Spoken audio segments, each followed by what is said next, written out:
He left me.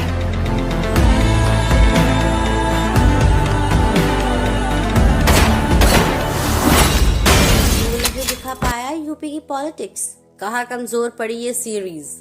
Hello दोस्तों, एक बार फिर से आप सभी का स्वागत है बॉलीग्राज स्टूडियोज में और मैं हूँ आपके साथ अनुष्का त्यागी।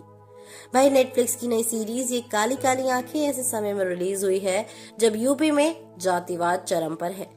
उत्तर प्रदेश में काम बोलता है का नारा लगाने वाले नेता भी जब विरोधियों को उन्हीं के दांव से हराने निकल पड़े और सेहत, शिक्षा, नौकरियों के मुद्दे सब हाशिया पर चले गए तो फिर सब कुछ ये काली काली आंखें ही हो जाता है। अब समझ आता है कि सुरमा लोग आंखों में सिर्फ अपनी आंखें सजाने के लिए ही नहीं बल्कि दूसरों की आंखों में धूल झोंकने के लिए भी इस्तेमाल करते हैं। बस दोस्तों, कमी ये थी कि वेब सीरीज ये काली काली आंखें बनाने वालों में से कोई ढंग का राइटर नहीं है जिसे यूपी की पूरी पॉलिटिक्स का ये पैतरा पता हो। दोस्तों, बता दें कि ये काली काली आंखें की पहली कमजोर कड़ी इसकी गोरखपुरिया कहानी है। ये कुछ हरिशंकर तिवारी टाइप का नेता है अखिराज। मामला यूपी का है तो सारी गाड़ियां भी यूपी के नंबर की ही हैं।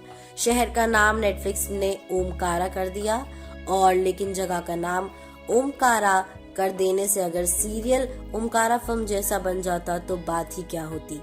कहानी कुछ ऐसी थी कि एक पंडित नेता की इकलौती बेटी का अपने पिता के अकाउंटेंट के इकलौते बेटे पर दिल आ गया था, वो भी बचपन से। जब लड़का 7 साल का था, लड़की का ये पागलपन क्यों है किसी को नहीं पता। वो बाहर पढ़ने क्यों चली गई ये किसी को नहीं पता। लौटकर आई तो उसके स्विमिंग पूल से निकलते समय दोनों फिर से टकराते हैं। लड़का अच्छा भला इंजीनियरिंग की नौकरी पा चुका है। पिताजी के कहने पर नेताजी से मिलने आता है।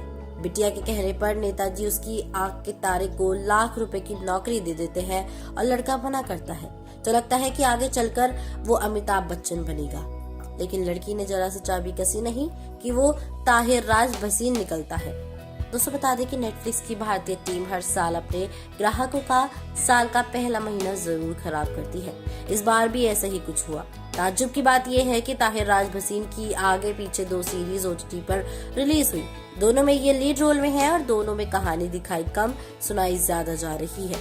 जो हमारे स्क्रिप्ट राइटर्स के मेंटोर्स भी कहते हैं, हमें कहानी फील करानी है, सुनानी नहीं है। भाई, इनसे ही कुछ सीख लो। दोस्तों, सीरीज की दूसरी कमजोर कड़ी बने ताहिर राज भसीन उनके लिए खतरे की घंटी होनी चाहिए थी, पर उन्होंने शायद सुनी ही नहीं। दोस्तों, वेब सीरीज ये काली काली आंखें से ये भी पता चलता है कि कमाल की विदेशी सीरीज बनाने वाले इस OTT को अब भी भारत के लिए कुछ कायदे के क्रिएटिव लोग मिलने बाकी हैं। ये सीरीज बनाने वाली टीम ने भी शायद यूपी की राजनीति को कभी ना तो ठीक से देखा ना पढ़ा और इतनी बेढंगी सीरीज बना डाली।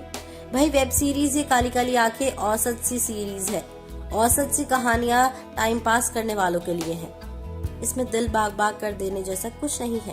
हीरो का किरदार इतना कमजोर लिखा गया है कि तीसरे एपिसोड तक आते आते दर्शक का मन उसे मारने का करने लगता है। इतने कमजोर और कायल लड़के तो यूपी के किसी जिले में होते ही नहीं है। हो सकता है कि नेटफ्लिक्स वाले कहानी का असली पोटाश दूसरे सीजन के लिए बचा के रख रहे हो। लेकिन दोस्तों, सच ये भी है कि नेटफ्लिक्स की किसी हिंदी सीरीज का दूसरा सीजन बनेगा या नहीं, इसकी कोई गारंटी ही नहीं है। लेकिन आपको ये वेब सीरीज कैसी लगी है जरा हमें कमेंट्स में बता दीजिएगा। हम फिर मिलेंगे एक नई वीडियो के साथ में। तब तक खुश रहिए और सेफ रहिए। हमारी आज की राइटर है मनीषा जैन।